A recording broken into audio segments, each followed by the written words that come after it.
Good morning students, PK sir, chemistry sir, welcoming you to the next lecture of chemical bonding NCERT chemistry class 11 और ये है इसका lecture number 3। इससे पहले हम लेक्चर 2 कंप्लीट कर चुके हैं, 2 लेक्चर्स कंप्लीट कर चुके हैं इस चैप्टर में। तो जो पुराने लेक्चर्स हैं उनको देखने के लिए आप आई बटन पे क्लिक कीजिए। और आज हम स्टार्ट करने वाले हैं फॉर्मल चार्ज। फॉर्मल चार्ज क्या होता है, तो let's start the formal charge.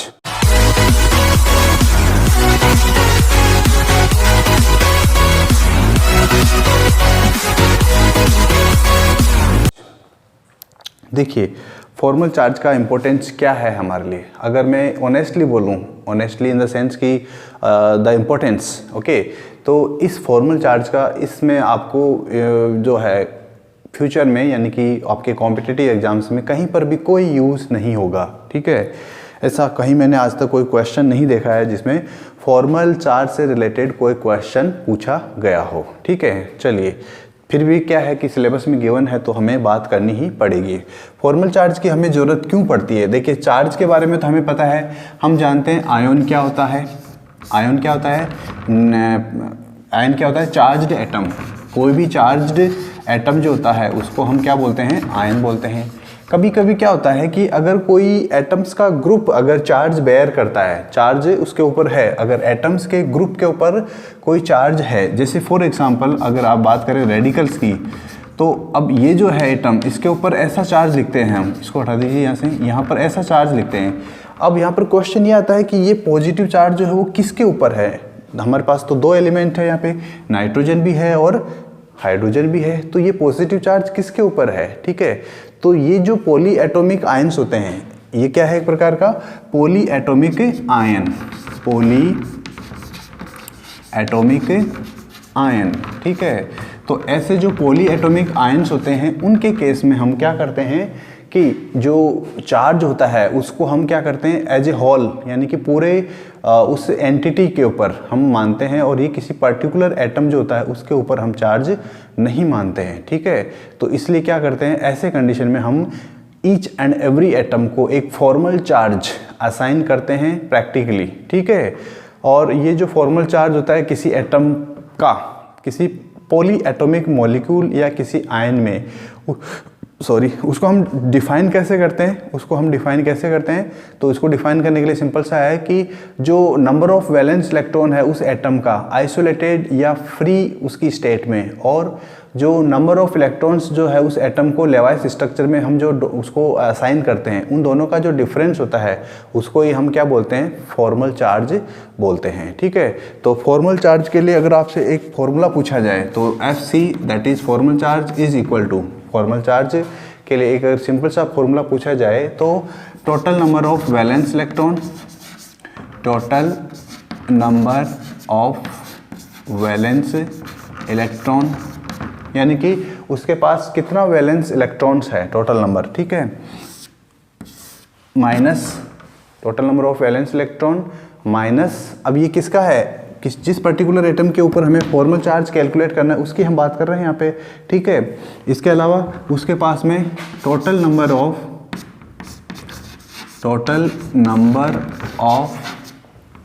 ऐसे इलेक्ट्रॉन्स जिन्होंने बॉन्डिंग में पार्टिसिपेट नहीं किया, ऐसे इलेक्ट्रॉन को हम बोलते हैं non bonding electron. Total number of non bonding electron. ठीक है, तो ये हो गया इसमें से माइनस। ठीक है, और इसके अलावा और क्या माइनस करना है, और क्या माइनस करेंगे इसमें से? जितने इलेक्ट्रॉन्स उसने यूज़ कर लिया है, उन इलेक्ट्रॉन्स का हाफ। क्यों? क्योंकि जब वो एटम बॉन्ड बनाता है, शेयरिंग करने के साथ में बॉन्ड बनाता है, तो उस कंडीशन में जो उसके इलेक्ट्रॉन जो होते हैं, total number of shared electron, क्योंकि शेयर्ड इलेक्ट्रॉन में क्या होगा, एक इलेक्ट्रॉन तो उसका होगा और एक इलेक्ट्रॉन जिस एटम के साथ उसने शेयरिंग किया है उसका होगा। तो फॉर्मल चार्ज के लिए हम ये फॉर्मूला यूज़ करते हैं, total number of valence electron is minus total number of non bonding electron minus half of total number of shared electron, ठीक है। By this method we try to calculate the formal charge, लेकिन अब ये तो इसका एक formula हो गया, ये क्या है, एक फॉर्मूला, लेकिन हमें इसका एक एटलीस्ट एक एग्जाम्पल तो आना ही चाहिए, ठीक है। तो इसको एग्जाम्पल की हेल्प से एक्सप्लेन करने के लिए हमने एग्जाम्पल लिया है ओजोन मॉलिक्यूल का। ध्यान रखिएगा, पॉली एटॉमिक मॉलिक्यूल के लिए भी ये यूज़ किया जा सकता है formal charge poly atomic ion या पॉली एटॉमिक मॉलिक्यूल दोनों के लिए यूज़ किया जा सकता है, ठीक है। हमारे पास में है ओजोन मॉलिक्यूल जो है उसके अंदर हमें पता है कि अगर हम ओजोन मॉलिक्यूल की स्ट्रक्चर को ड्रॉ करते हैं तो स्ट्रक्चर कैसी ड्रॉ होती है, ये एक ऑक्सीजन एटम है, ठीक है, इसके साथ एक दूसरा ऑक्सीजन एटम है और यहाँ पर एक तीसरा ऑक्सीजन एटम है, ठीक है। और ये जो ऑक्सीजन एटम्स होते हैं इनकी अगर आप इलेक्ट्रॉन डॉट स्ट्रक्चर ड्रॉ करते हैं, क्या करते हैं, इलेक्ट्रॉन डॉट स्ट्रक्चर, आप चाहो तो इनको डिफरेंट भी शो कर सकते हो। डिफरेंट शो करने के लिए हम क्या करते हैं, डिफरेंट इंक वाली चौक का यूज़ करते हैं, डिफरेंट कलर की चौक का यूज़ कर सकते हैं। तो ये था ऑक्सीजन ग्रीन वाला और इसको मैंने बना दिया है ब्लू वाला, ठीक है। ये ऑक्सीजन एटम क्या है, ब्लू वाला है, और जो नेक्स्ट एटम है इसको मैंने बना दिया है वायलेट कलर का, ऐसा कुछ करके, ठीक है, ये वायलेट कलर का ऑक्सीजन हो गया। तो अब हमने, वैसे तो देखिए ऑक्सीजन के तीनों एटम सेम होते हैं, लेकिन हमने इसको अंडरस्टैंडिंग के लिए थोड़ा सा डिफरेंट कर दिया। ये ऑक्सीजन नंबर 1 हो गया, ये ऑक्सीजन नंबर 2 हो गया और ये ऑक्सीजन नंबर इसका 3 हो गया, ठीक है। अगर इसकी बात करें तो इसके पास यहाँ पर 2 इलेक्ट्रॉन्स जो हैं वो प्रेजेंट है, ठीक है। ये 2 इलेक्ट्रॉन जो है वो नॉन बॉन्डेड इलेक्ट्रॉन है। कौन सा वाला इलेक्ट्रॉन है, नॉन बॉन्डेड इलेक्ट्रॉन है, जिनको हम लोन पेयर भी बोलते हैं। इस एटम की बात करें तो इसके पास में ये 4 इलेक्ट्रॉन्स हैं या 2 lone pair of electrons present है। इसकी अगर हम बात करें तो इसके पास 6 इलेक्ट्रॉन्स जो है वो प्रेजेंट हैं, ठीक है। किसकी फॉर्म में, लोन पेयर की फॉर्म में बोलेंगे तो इसके पास कितना इलेक्ट्रॉन होगा, 6 इलेक्ट्रॉन, और अगर लोन पेयर बोलेंगे तो कितना होगा, 3 लोन पेयर। तो इसके पास 1 lone pair, here 2 lone pair and here total 3 lone pair, ठीक है। अब हमें क्या करना है, फॉर्मल चार्ज निकालना है। हमने जो एटम्स है उनको क्या कर दिया है, मार्क कर दिया है 1 2 3 के साथ में। अगर आप ऑक्सीजन एटम 1 की बात करते हैं, ऑक्सीजन एटम 1 नंबर 1 वाला जो एटम है उसकी अगर हम बात करते हैं तो उसके लिए फॉर्मल चार्ज कैलकुलेट करने के लिए total number of valence electron हमें पता है। ऑक्सीजन एटम है तो ऑक्सीजन एटम के पास में 6 इलेक्ट्रॉन होता है वैलेंस इलेक्ट्रॉन, माइनस इस फर्स्ट के लिए उसने कितने इलेक्ट्रॉन्स है जिनका यूज़ नहीं किया, उसने 2 इलेक्ट्रॉन है जिनका यूज़ नहीं किया। 2 इलेक्ट्रॉन कौन से वाले हैं, ये वाले 2 इलेक्ट्रॉन, इनका इसने यूज़ नहीं किया बॉन्डिंग के लिए, नॉन बॉन्डिंग इलेक्ट्रॉन है ये, ठीक है। फिर उसके बाद में माइनस ये half into total number of shared electron.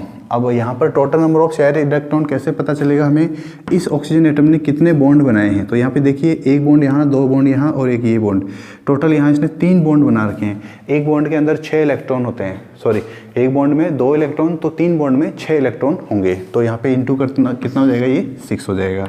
अब आप लोग सभी मैथमेटिशियन हैं तो आप लोग इजीली इसको कैलकुलेट करके देख लीजिएगा। 6 तो है पॉजिटिव और ये 2 और ये -3 ये है नेगेटिव, तो इसका आंसर जो है वो आता है 1, ठीक है। लेकिन 1 कौन सा है, ये वैल्यू पॉजिटिव में आई है, पॉजिटिव वैल्यू आई है। नेक्स्ट बात करते हैं हम ऑक्सीजन 2 की। यहाँ O2 नहीं है, ये ऑक्सीजन सेकेंड एटम है ये, ठीक है, ये सेकेंड एटम है। चाहो तो आप इसको ऐसे यूज़ कर लो, ये वाला सिंबल यूज़ कर लो, सो देट आपको कन्फ्यूज़न नहीं रहेगा। ऑक्सीजन 3 और ये है आपका थर्ड वाला एटम, उससे क्या है कि कन्फ्यूजन नहीं रहेगा। ये था आपका फर्स्ट एटम और ये है इसका फर्स्ट का ये नोटेशन। O2 की अगर हम बात करें, सॉरी सेकंड ऑक्सीजन एटम की बात करें तो उसके पास में फॉर्मल चार्ज कैलकुलेट करने के लिए वही तरीका है हमारे पास, total number of valence electron, तो हम 6 यूज़ करेंगे, देन माइनस इसके पास कितने इलेक्ट्रॉन्स है जिनका इसने यूज़ नहीं किया है।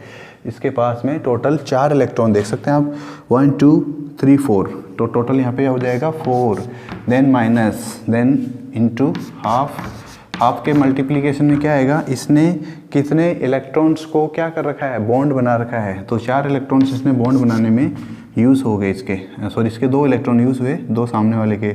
यहाँ से इसको आप कर लीजिए चेंज, तो ये हो गया माइनस और ये भी माइनस, माइनस और माइनस 6, तो आंसर आता है इसका 0। ठीक है, इसके बाद में आता है ऑक्सीजन का थर्ड एटम, ऑक्सीजन का थर्ड एटम। ठीक है, ओजोन में थर्ड एटम, अगर उसकी हम बात करें उसके पास फॉर्मल चार्ज कितना होगा, तो इसके लिए बात करते हैं first total number of valence electron that is equal to 6, ठीक है, minus total number of electrons which are bonded not bonded, minus 6 हो जाएगा, 2 2 2, 6 इलेक्ट्रॉन ऐसे इलेक्ट्रॉन हैं जिन्होंने बॉन्ड नहीं बनाया है, माइनस 1/2 इंटू कितने इलेक्ट्रॉन्स है जिनका इसने बॉन्ड बनाया है, इसने एक बॉन्ड बना रखा है, एक बॉन्ड के अंदर 2 इलेक्ट्रॉन होते हैं, तो यहाँ पर total number of shared electron 2 हो जाएगा, 2/2 1 कैंसिल हो जाएगा, then here it is 1 -1 and -6 -7 और ये है पॉजिटिव 6, तो यहाँ पर आंसर क्या हो जाएगा -1। ठीक है, तो अब इसको अगर हम इस स्ट्रक्चर को अगर हम नेगेटिव चार्ज और फॉर्मल चार्ज के साथ में शो करते हैं तो ये स्ट्रक्चर कैसा बन जाएगा, देख सकते हैं आप यहाँ पर इसकी हेल्प से, ये ऑक्सीजन है, यहाँ पर ये ऑक्सीजन है, यहाँ पर ये ऑक्सीजन है। ठीक है, सभी एटम्स का हमें क्या करना है, ऑक्टेट भी दिखाना है, उनके वैलेंस इलेक्ट्रॉन्स जो हैं वो भी शो करने हैं। ठीक है, और ये डबल बॉन्ड है यहाँ पे। ठीक है, अब फर्स्ट वाले ऑक्सीजन पे पॉजिटिव चार्ज आएगा, तो यहाँ पर हमने पॉजिटिव चार्ज दिखा दिया, इसके ऊपर कैसा चार्ज आएगा पॉजिटिव, और इसके ऊपर हमने नेगेटिव चार्ज शो कर दिया। ठीक है, ये होता है फॉर्मल चार्ज का कॉन्सेप्ट, इम्पोर्टेंट है लेकिन जस्ट फॉर नॉलेज, इसका कोई फॉर्मल मतलब एक प्रकार से ये फॉर्मेलिटी के लिए गिवन है। ठीक है, तो जो फॉर्मल चार्ज होते हैं वो किसी मॉलिक्यूल के अंदर ये नहीं बताते हैं कि वास्तव में जो है वहाँ पे चार्ज सेपरेशन जो है वो कैसा है, वास्तव में चार्ज सेपरेशन कैसा है, मतलब जैसे कि कौन से एटम के पास कैसा चार्ज है, ये तो हमने एक इस कंडीशन में एज्यूम करते हुए किया है, ठीक है। तो लेवाइस स्ट्रक्चर जो होती है वो एटम्स के ऊपर जो चार्ज होता है उसको वैलेंस इलेक्ट्रॉन की जो कैलकुलेशन होती है या काउंटिंग होती है उसकी हेल्प से किसी मॉलिक्यूल के अंदर जो वैलेंस इलेक्ट्रॉन्स होते हैं उनकी काउंटिंग करके ही किसी एटम पे चार्ज के बारे में बात करता है लेवाइस स्ट्रक्चर। ठीक है, इसके अलावा फॉर्मल चार्ज जो होता है वो किसी मॉलिक्यूल की, यानी कि अगर किसी गिवन स्पीसीज की बात कर लो या किसी मॉलिक्यूल की बात करो, अगर उसकी बहुत सारी पॉसिबल लेवाइस स्ट्रक्चर्स हो सकती है, तो उनमें से जो लोएस्ट एनर्जी स्ट्रक्चर होती है उसको सिलेक्ट करने में ये आपका जो फॉर्मल चार्ज है वो हेल्प करता है। ठीक है, अब किसको बोलेंगे हम लोएस्ट एनर्जी स्ट्रक्चर, तो जनरली ये रूल है कि जिस एटम के ऊपर स्मॉलेस्ट फॉर्मल चार्ज होता है, जिस एटम के ऊपर जिस भी स्ट्रक्चर की बात कर रहे हैं उस स्ट्रक्चर में किसी पर्टिकुलर एटम में जिस एटम पर स्मॉलेस्ट फॉर्मल चार्ज होता है उसी स्ट्रक्चर को हम जनरली लोएस्ट एनर्जी स्ट्रक्चर कहते हैं। क्या फ़ायदा इसका, बाद की बात है, देखेंगे आगे। अब देखिए ये जो फॉर्मल चार्ज होता है ना, इस फॉर्मल चार्ज में क्या है, ये पूरा का पूरा ही बेस्ड है इसके ऊपर, ये क्या है आपको पता है, कोवेलेंट बॉन्ड है, यानी कि फॉर्मल चार्ज में आपने जो बॉन्ड बनाया है, फॉर्मल चार्ज में जो एटम्स ने बॉन्ड बनाया है उसमें आपने ये मान लिया है कि जो है कंपाउंड उसके एटम्स के बीच में जो चार्ज है, एटम्स के बीच में जो चार्ज है वो कैसा है, बॉन्ड जो है वो कैसा बॉन्ड है, प्योरली कोवेलेंट बॉन्ड है। ठीक है, तो ये एक इसका क्या है, बोल सकते हैं कि नेगेटिव पॉइंट बोल सकते हैं, या इसका एक डीमेरिट है, डीमेरिट इन द सेंस क्योंकि कोई भी बॉन्ड प्योरली आयनिक बॉन्ड नहीं होता है और कोई भी बॉन्ड प्योरली कोवेलेंट बॉन्ड नहीं होता है, यानी कि हम ये बोल सकते हैं कि जो आयनिक बॉन्ड होता है उसमें कोवेलेंट कैरेक्टर भी होते हैं कुछ, और जो कोवेलेंट बॉन्ड होता है उसमें कुछ आयोनिक कैरेक्टर भी होते हैं। It means no bond is purely covalent और आयोनिक। ठीक है, तो ये कुछ बातें थी रिलेटेड टू फॉर्मल चार्ज। अगर आपको याद रहती है तो अच्छा है, नहीं याद रहती है तो भी अच्छा है, ठीक है। यहाँ पर आपको परेशान होने वाली कोई दिक्कत या जिसको हम बोलते हैं परेशान होने वाली कोई बात नहीं है। क्यों? क्योंकि फॉर्मल चार्ज का ऐसा कोई क्वेश्चन जो है वो मैंने नहीं देखा है किसी पर्टिकुलर एग्जाम्स में, ठीक है। तो चलिए इसके बाद में आता है next important topic. Yes, so the next topic is limitations of octet rule. Limitations का मीनिंग क्या होता है कि ऑक्टेट रूल जो हमने पढ़ा है, डिस्कस किया है, क्या वो 100% सही है? लिमिटेशंस ऑफ ऑक्टेट रूल क्या 100% सही है? और अगर 100% सही नहीं है तो उसमें क्या प्रॉब्लम्स हैं, उसके क्या डीमेरिट्स हैं, उसमें क्या कमियां हैं, क्या शॉर्टकमिंग्स है, ठीक है। सो ये जो बातें हैं ये हमें डिस्कस करनी है अभी इसमें। अब देखिए ऑक्टेट रूल जो है वो यूज़फुल तो है, इसमें तो कोई डाउट नहीं है। क्यों? क्योंकि with the help of octet rule हमने बहुत सारे मॉलिक्यूल्स के बारे में ये एक्सप्लेनेशन बताया है कि ये मॉलिक्यूल का फॉर्मेशन क्यों करते हैं, ठीक है।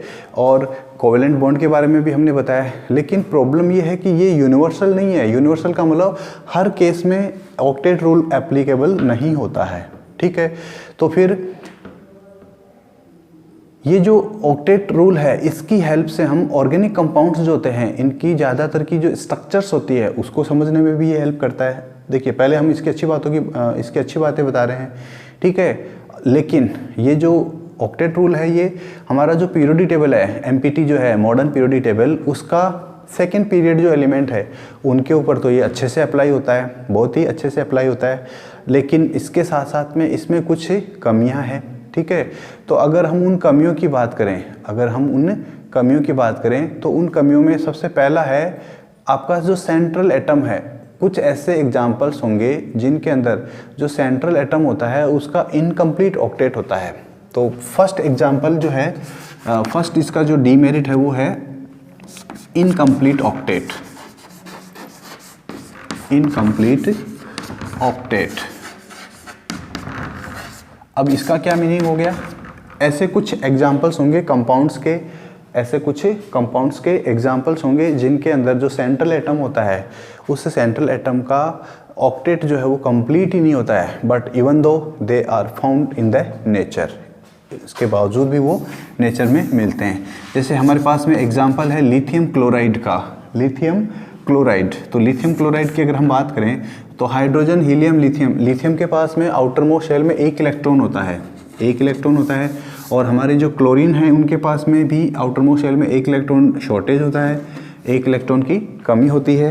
तो ये दोनों आपस में क्या करते हैं, एक एक इलेक्ट्रॉन का शेयरिंग कर लेते हैं, 1 इलेक्ट्रॉन्स शेयर करते हैं। तो यहाँ पर बनता है लिथियम क्लोराइड। अब देखिए यहाँ पर आप न तो इस एटम का ऑक्टेट कंप्लीट है और न इस एटम का ऑक्टेट, हाँ इसका तो कंप्लीट हो गया है, क्लोरीन का तो कंप्लीट हो गया है, लेकिन जो लिथियम है उसका ऑक्टेट कंप्लीट नहीं हुआ है, उसके पास तो सिर्फ 2 ही इलेक्ट्रॉन है। तो ये जो इनकम्प्लीट ऑक्टेट का एग्जांपल है लिथियम क्लोराइड, ठीक है। इसके बाद में आप देख सकते हैं बेरिलियम हाइड्राइड, बेरिलियम हाइड्राइड, इसको बोलते हैं बेरिलियम हाइड्राइड BeH2, ठीक है। इसके बाद में आता है BCl3 boron trichloride, boron trichloride. इसके बाद में आप और ले सकते हैं इसमें बोरॉन ट्राइफ्लोराइड, और ले सकते हैं आप इसमें एल्यूमिनियम क्लोराइड, एल्यूमिनियम क्लोराइड। तो ये कुछ और एग्जांपल्स हैं जिनके अंदर अगर आप इसके वैलेंस इलेक्ट्रॉन की बात करें तो इसके पास वैलेंस इलेक्ट्रॉन 1 है। बेरिलियम की बात करें, hydrogen helium lithium beryllium, beryllium के पास आउटर मोस्ट शेल में 2 इलेक्ट्रॉन ही होता है, ठीक है। बोरॉन की बात करें तो इसके पास 3 इलेक्ट्रॉन होता है, बट जब ये कंपाउंड का फॉर्मेशन करते हैं तो इनके पास 8 इलेक्ट्रॉन कंप्लीट नहीं होते हैं। तो ये याद रखना है आपको, एग्जाम में ये पूछा जा सकता है। एग्जाम में कैसे पूछा जाएगा, आपको कोई इनमें से एक एग्जाम्पल दे देगा, आपको इनमें से या तो ये कर देगा कि 3 एग्जाम्पल तो दे देगा सही और एक एग्जाम्पल दे देगा आपको गलत, फिर बोलेगा कि ये बताइए which of following is violating the octet rule, यानी कि ऑक्टेट रूल को कौन फॉलो नहीं कर रहा है। So this may be the case, ठीक है। या तो आपको 3 एग्जाम्पल सही दे के एक गलत पूछ लेगा, या 3 गलत देगा और एक सही पूछेगा। I am talking about MCQs, multiple choice questions, जो कि आप लोगों का एग्जाम जो होगा अगर आप कॉम्पिटिटिव एग्जाम की बात करें तो नीट, जेई और जो इनका है उसके बेसिक क्वेश्चंस इस टाइप के ही होते हैं, ठीक है। नेक्स्ट आता है ऑड इलेक्ट्रॉन स्पीसीज। ऑड का मतलब होता है 1 3 5 7 8 7 9 odd electron species. Odd electron species, simply आप स्पीसीज बोल सकते हो, आप मॉलिक्यूल्स भी बोल सकते हो। ऑड इलेक्ट्रॉन मॉलिक्यूल्स, ऐसे स्पीसीज या ऐसे मॉलिक्यूल्स जिनके सेंट्रल एटम के पास ठीक है जो है वो क्या होता है, ऑक्टेट रूल जो होता है वो सेटिस्फाई नहीं होता है, या जरूरी नहीं सेंट्रल एटम ही हो सकता है किसी दूसरे एटम में भी ऐसा हो सकता है, ठीक है। इम्पोर्टेंट है एग्जाम्पल की बात करें तो हम नाइट्रोजन का ऑक्साइड होता है, एक नाइट्रोजन का ऑक्साइड जिसको हम बोलते हैं नाइट्रिक ऑक्साइड NO। अगर आप इसकी स्ट्रक्चर्स की बात करें, तो देखिए नाइट्रोजन का ऑक्साइड जो होता है उसकी स्ट्रक्चर ऐसी होती है, इसके पास कितना इलेक्ट्रॉन है, देखिए अगर आप इस बॉन्ड के इलेक्ट्रॉन्स को काउंट करते हैं तो यहाँ पर एक इलेक्ट्रॉन, यहाँ पर एक इलेक्ट्रॉन, यहाँ एक इलेक्ट्रॉन, यहाँ एक इलेक्ट्रॉन। अगर आप इसका एक स्ट्रक्चर बना के देखते हैं तो ऐसा स्ट्रक्चर बनेगा।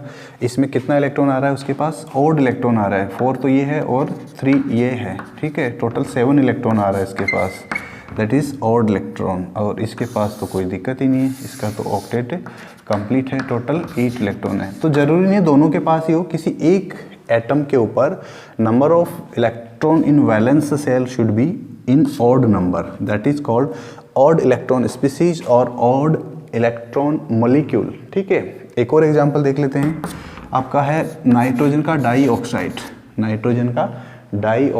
ठीक है, दैट इज NO2।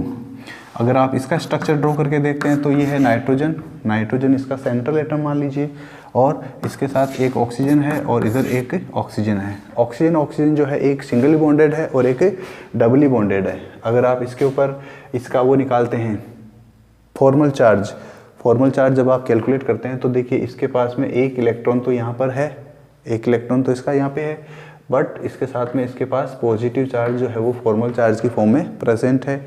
इसकी बात करें तो इसके पास जो है टोटल देखिए कितना इलेक्ट्रॉन है, और फिर साथ में यहाँ पर माइनस चार्ज भी है इसके पास। इसकी बात करें तो इसके पास टोटल 8 इलेक्ट्रॉन प्रेजेंट है। तो देखिए इसका स्ट्रक्चर देखिए, इसके पास टोटल 8 इलेक्ट्रॉन है, ओके। बीच वाले की बात करें, इसकी हम बात करें तो 2 2 4 6 7 इलेक्ट्रॉन है। पॉजिटिव जो है वो इलेक्ट्रॉन नहीं है। फिर इसकी बात करें तो इलेक्ट्रॉन काउंट करना, देखिए 2 6 8, फिर 2 इसमें है 10 और एक इलेक्ट्रॉन, ये 11 इलेक्ट्रॉन। नेगेटिव चार्ज इलेक्ट्रॉन को डिनोट करता है। तो यहाँ पर ये 2 एटम ऐसे हैं जिनके पास ऑड इलेक्ट्रॉन है। क्या है इनके पास? ऑड इलेक्ट्रॉन, ठीक है। तो ये कुछ एक्सेप्शंस हैं इसके बाद में आता है नेक्स्ट एग्जांपल, एक्सपेंडेड ऑक्टेट। अब हमेशा ऐसा नहीं होता है कि जो और मॉलिक्यूल होता है उसके अंदर जो एटम्स होते हैं उनके सभी का ऑक्टेट कंप्लीट हो, करेक्ट। कंप्लीट का मतलब 8 इलेक्ट्रॉन ही हो। कुछ ऐसे भी एग्जांपल्स हैं, स्पेशली आपके 3rd पीरियड के अंदर जो एलिमेंट्स है उनके द्वारा बनाए हुए, जो क्या करते हैं, एक्चुअली उनके साथ प्रॉब्लम ये नहीं है, उनके साथ प्रॉब्लम ये है कि प्रॉब्लम क्या है, उनके साथ अच्छी बात ये है कि उनके पास 3s 3p के अलावा 3d ऑर्बिटल्स भी होते हैं। 3s एंड 3p ऑर्बिटल के अलावा, other than 3s and 3p orbital, they also have 3d orbitals which are available, okay। और वो जो ऑर्बिटल्स होते हैं उन ऑर्बिटल्स का यूज़ करके वो क्या करते हैं, बॉन्डिंग बनाते हैं।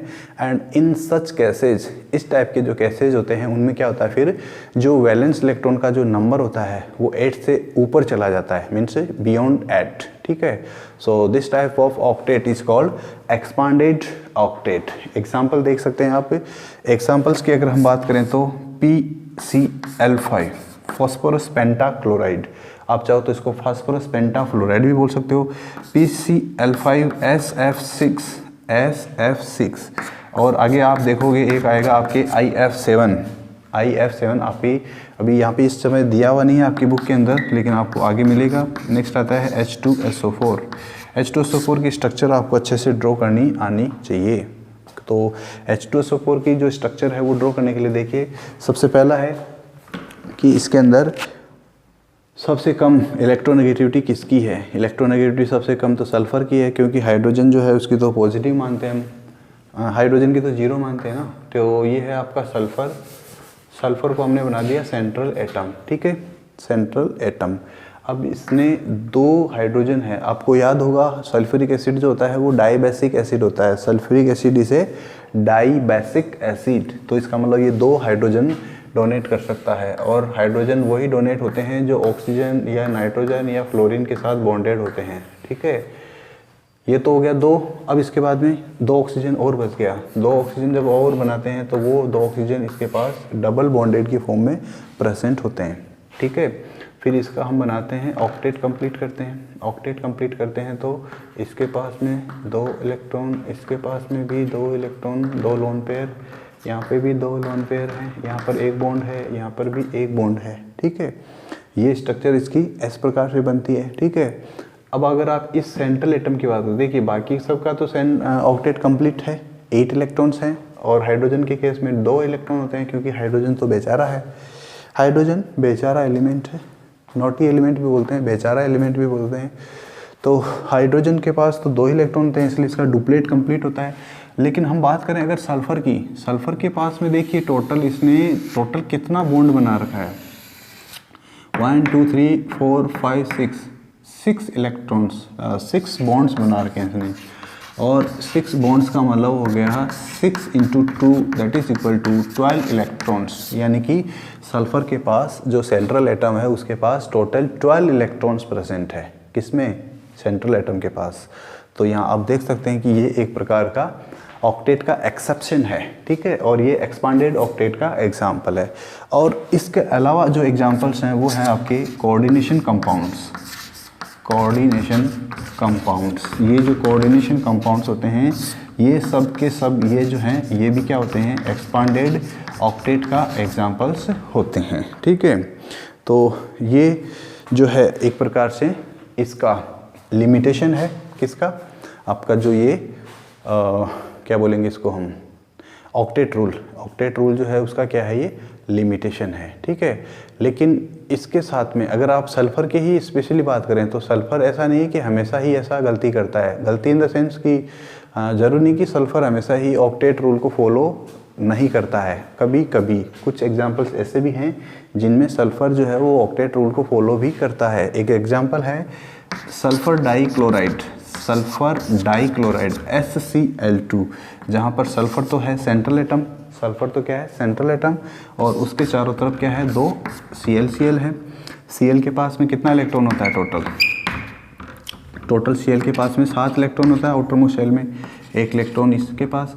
और अगर हम सल्फ़र की बात करें तो इसके पास 6 इलेक्ट्रॉन होता है, इसको 2 इलेक्ट्रॉन चाहिए, इसको 2 इलेक्ट्रॉन चाहिए, एक इधर है और एक इधर है। ऐसा ही ये क्लोरीन भी सेम होगा, देख सकते हैं आप यहाँ पर, ये क्लोरीन एटम 8 हो गया, बीच वाला सल्फ़र एटम 8 हो गया, ये वाला क्लोरीन एटम 8 हो गया। यहाँ पर आप देख सकते हैं 8 इलेक्ट्रॉन 8 इलेक्ट्रॉन और 8 इलेक्ट्रॉन, यानी यहाँ ऑक्टेट फॉलो कर रहा है सल्फ़र।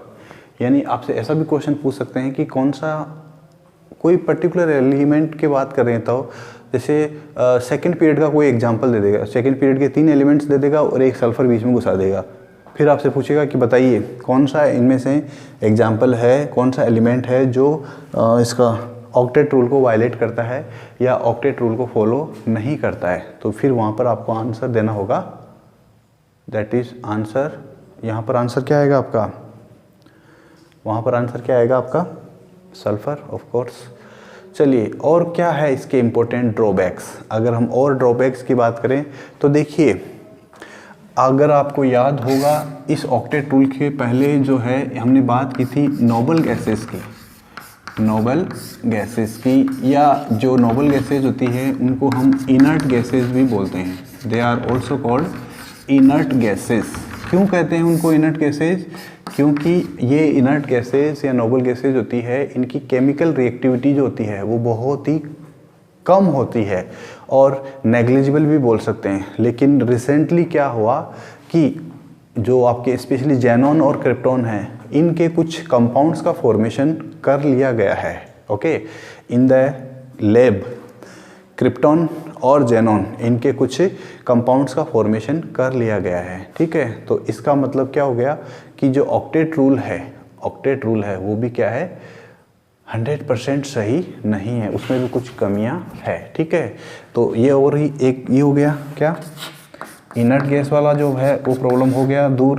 नेक्स्ट आता है एक और एग्जांपल, ये जो ऑक्टेट रूल है ये आपको शेप की बात नहीं करेगा, मॉलिक्यूल जो होते हैं उनकी शेप्स की बात नहीं करता है, शेप्स ऑफ मॉलिक्यूल, इसके बारे में तो ये चुप रहता है कि भाई मुझे कुछ नहीं पता। और एक और एग्जांपल की बात करें तो कि ये जो आपका ऑक्टेट रूल है, ये ऑक्टेट रूल जो है वो स्टेबिलिटी की बात नहीं करता है, स्टेबिलिटी ऑफ मॉलिक्यूल। तो स्टेबिलिटी ऑफ मॉलिक्यूल ये जो है बातें, या एनर्जी बोल सकते हो आप, क्योंकि स्टेबिलिटी और एनर्जी जो है वो दोनों एक दूसरे के साथ रिलेटेड होते हैं, इनवर्सली प्रोपोर्शनल होते हैं। जिसकी ज़्यादा एनर्जी उसकी स्टेबिलिटी कम, जिसकी एनर्जी कम उसकी स्टेबिलिटी ज़्यादा। तो यहाँ पर आप देख सकते हैं, बोल सकते हैं कि ये जो स्टेबिलिटी ऑफ मॉलिक्यूल है, ये शेप्स ऑफ मॉलिक्यूल, ये इनर्ट गैसेज या नोबल गैसेज का chemical behaviour, expanded octet, odd electron species, incomplete octet, ये कुछ एग्जांपल्स हैं जो लिमिटेशंस होती है ऑक्टेट रूल की, ठीक है। तो इनके बारे में फिर इतनी सारी इसमें कमियां हैं, इतनी सारी इसमें मिस्टेक्स है, गलतियां हैं, तो चलो कोई तो ऐसा आएगा जो इन गलतियों को, इन मिस्टेक्स को क्या करेगा, इन ड्रॉबैक्स को, एक्चुअली मिस्टेक नहीं बोलेंगे, इन ड्रॉबैक्स को क्या करेगा, रिमूव करेगा और इसको रिफाइन करेगा। रिफाइन का मतलब होता है उसके अंदर जो ड्रॉबैक्स है, उसमें जो शॉर्टकमिंग्स है, डिमेरिट्स है, उनको दूर करेगा और कोई और मोर एडवांस्ड मॉडिफाइड थियरी या कॉन्सेप्ट या पोस्टुलेट प्रेजेंट करेगा, ठीक है। तो वो बाद की बातें हैं। चलिए तो मिलते हैं नेक्स्ट क्लास में with new topic, ionic bond और इलेक्ट्रोवैलेंट बॉन्ड, ठीक है। So this is the end of the class right now, till then, so meeting you in the next class, till then take care, keep yourself safe and bye bye.